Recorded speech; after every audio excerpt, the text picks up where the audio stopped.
ব্যবসার পরিস্থিতি শিরোনামে একটি গান করে রাতারাতি আলোচনায় আসেন আলী হাসান। এরপর বেশ কয়েকটি গান গেয়ে খুব অল্প সময়েই পরিচিতি লাভ করেন তিনি। সর্বশেষ কোক স্টুডিও বাংলা চ্যানেলের মালো মা ঝিলো ঝি গানে র্যাপিং করে আবার আলোচনায় আসেন তিনি।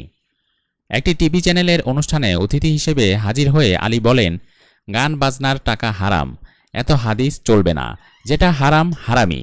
আমার অটো ব্যবসার টাকা হালাল, সঙ্গীত থেকে আয় হচ্ছে হারাম। আলীর দাবি, তার বক্তব্য অনেকে বুঝতে পারেননি।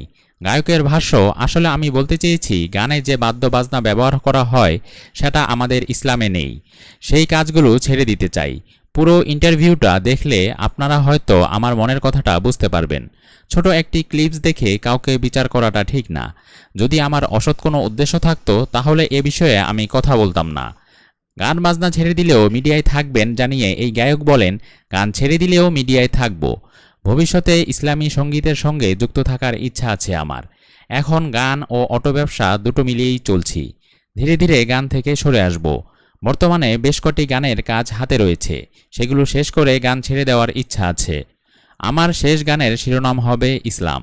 এটি তৈরি করার পর আর গান লিখব না, আর গান গাইলেও সেখানে থাকবে না কোনো বাদ্যযন্ত্র।